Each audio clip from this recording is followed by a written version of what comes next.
Okay. Hello, welcome back to Shakil's physics classes. Previous class, we have stopped at deriving expression for coefficient of self-inductance of a solenoid. Today, we will see the experimental determination of the coefficient of self-inductance L by Rayleigh's method.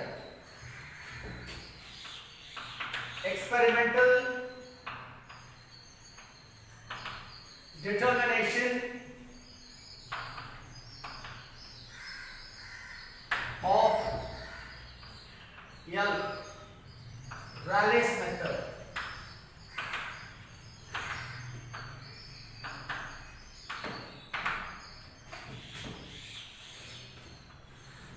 Let me first draw the circuit diagram for this, and then we will proceed.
Let me mark this as P, this is Q, this is R, this is small r is L, and this we have a damping key K, K1, E, and this is A, B, C, D. Let me tell you what it is. I have drawn the circuit diagram.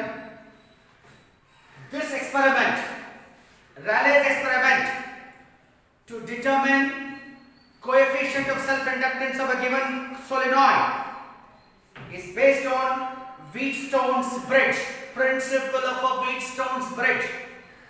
In class 12 we have studied Wheatstone's bridge.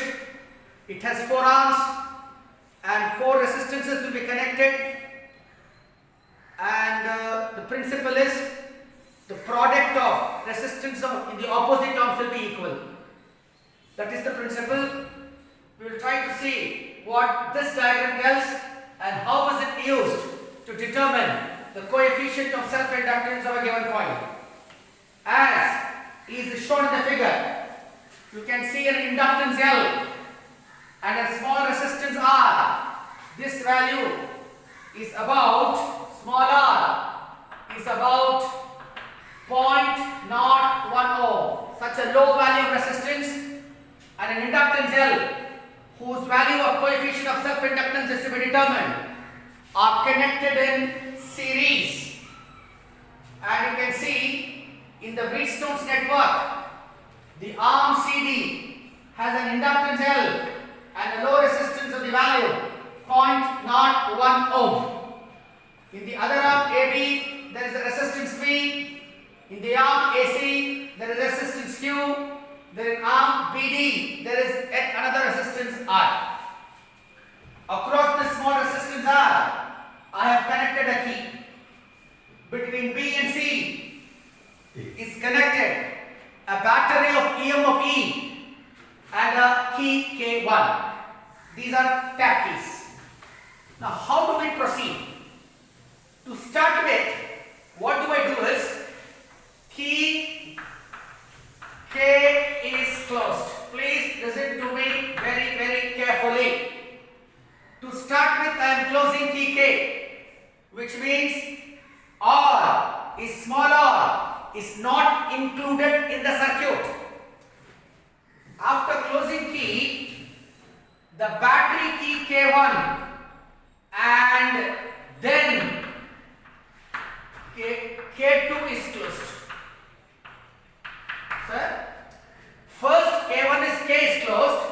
which means R is not included in the circuit. After that, I am closing K1 and then K2. After closing K2, I keep adjusting the value of R. R is a variable resistance. I keep adjusting the value of R until the galvanometer does not give any deflection. When the galvanometer, ballistic galvanometer does not give any deflection, it means a steady current is passing through the 4 arms of the Wheatstone's network, so as to say the bridge is balanced.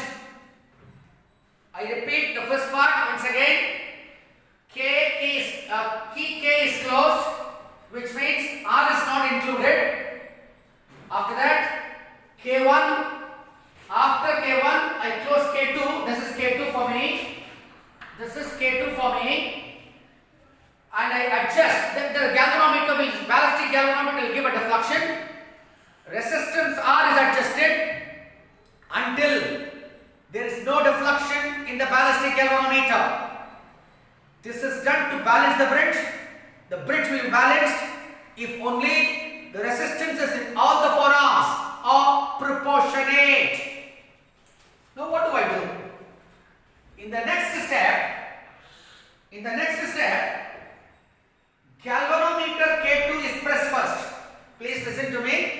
In the next step, once the bridge is balanced, I press K2 and then I press K1. I press K2 and then I press K1. What happens this time round is the galvanometer, ballistic galvanometer, gives me a sudden kick or a throw. I observe that throw. The question now is, when you close K2 and then K1, ballistic galvanometer is giving a kick. It gives you a sudden throw. Why does the throw, or how does the throw is obtained? What is the reason for that?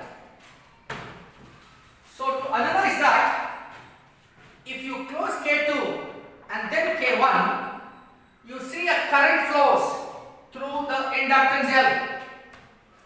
In the previous class I told you, a solenoid has a tendency to produce an opposing induced EMF when current flowing through the solenoid changes. Therefore, an induced EMF is produced. The induced EMF through the inductance L, I will put it here. The induced EMF through L. I write it as E is equal to L di by dt. This is the induced EMF produced. When induced EMF is produced, it will also give rise to an instantaneous current through the galvanometer. The instantaneous current through the galvanometer. Current is I is equal to E by R. Now this one more for hour, I will take it as a constant. I will write as I is equal to K into L into di by dt, where K is a constant which is depending on the resistance of the galvanometer and the arms of the bridge. These are the arms of the bridge. The total resistance in the arms of the bridge and the resistance of the galvanometer is K, which means in this equation 1 upon R, the total resistance I have put as a constant K. So this gives me the instantaneous current to the galvanometer. If this instantaneous current is flowing, what is the charge passing through the galvanometer? The charge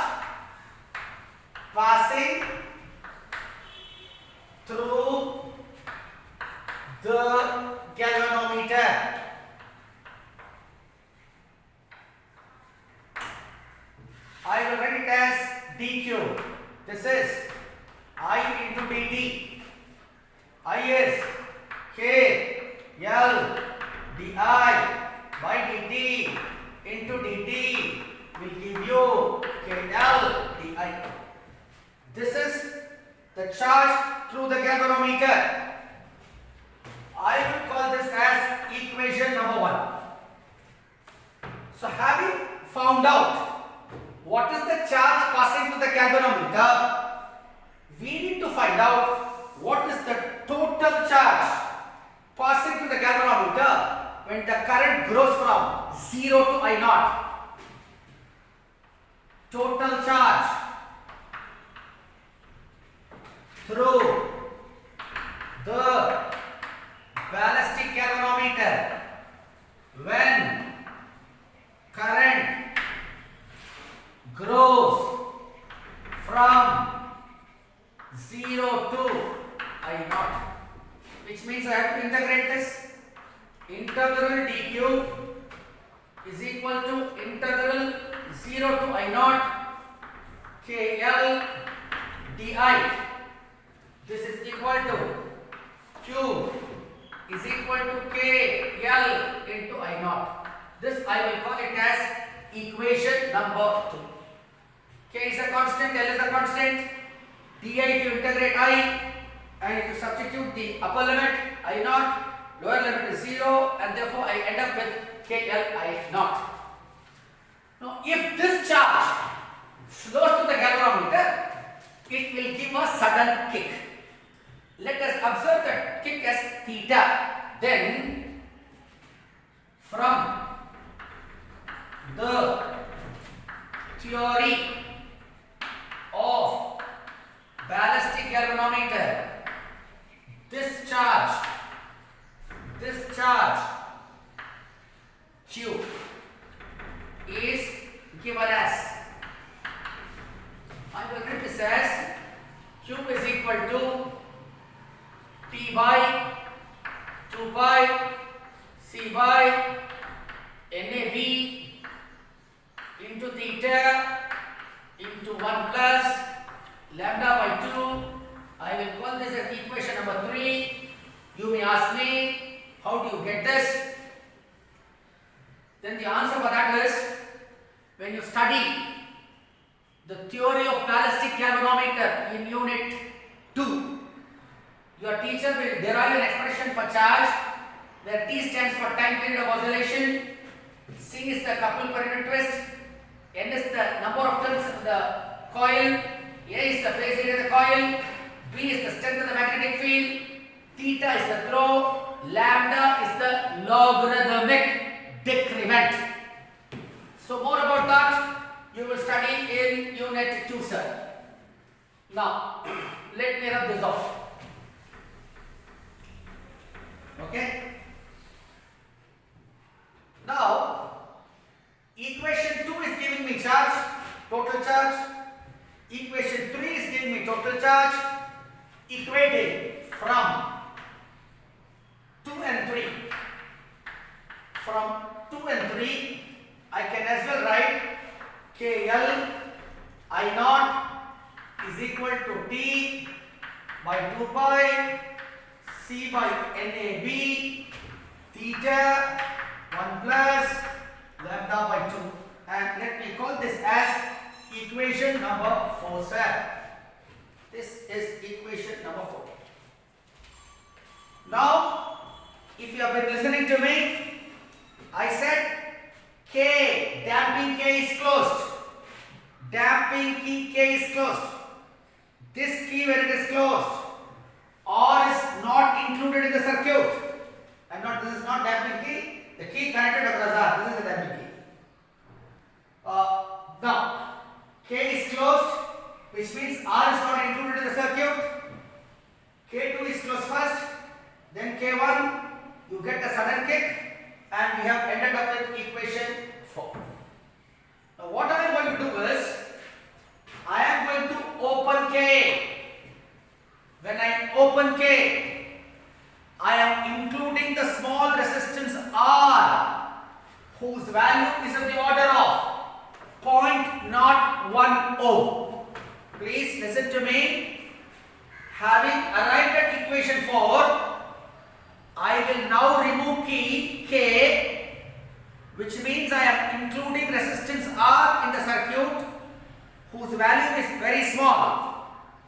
However small, this additional change in resistance will introduce a change, small change in the EMF, as a result of which there will be a steady current flowing in the circuit or in the galvanometer. I suppose you understand what I am saying.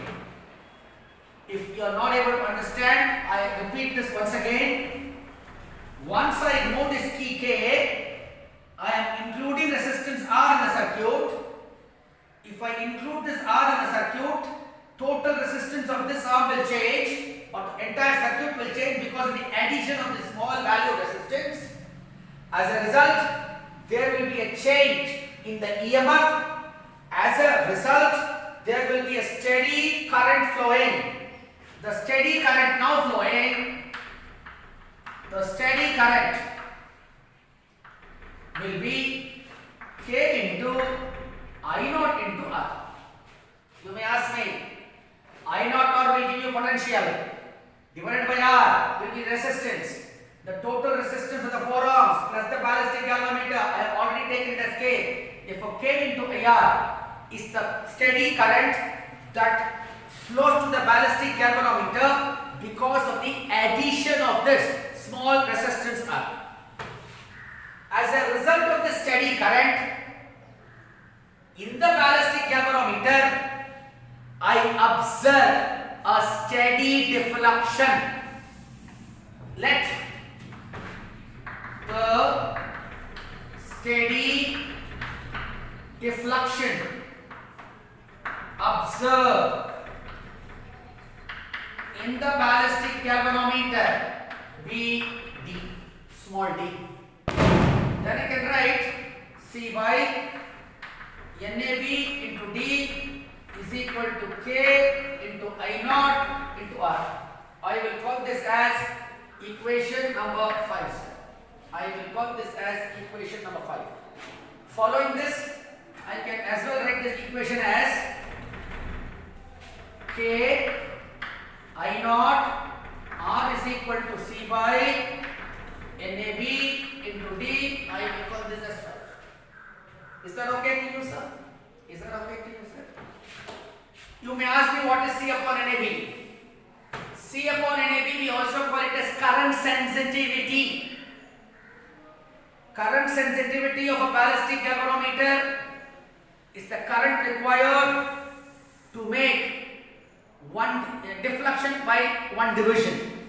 If this is the current required for a deflection of one division, what will be the current required for D deflection? C by NAB into D. Is that okay to you? Now what I am going to do is divide equation 4 by 5. Let us see what happens. Let me rub this off. Let me rub this off.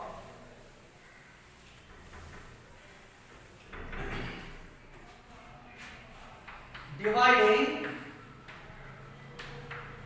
equation 4 by equation 5. Where is our equation 4? K L I naught upon K I naught R is equal to T by 2 pi C by NAB theta into 1 plus lambda by 2 whole divided by C by NAB T.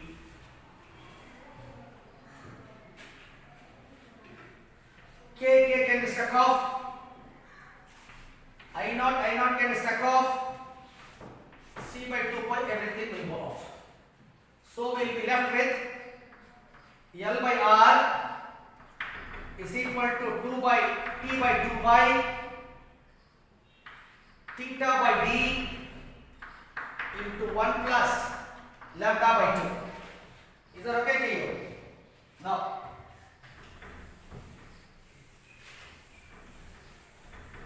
We are interested in getting an expression for L.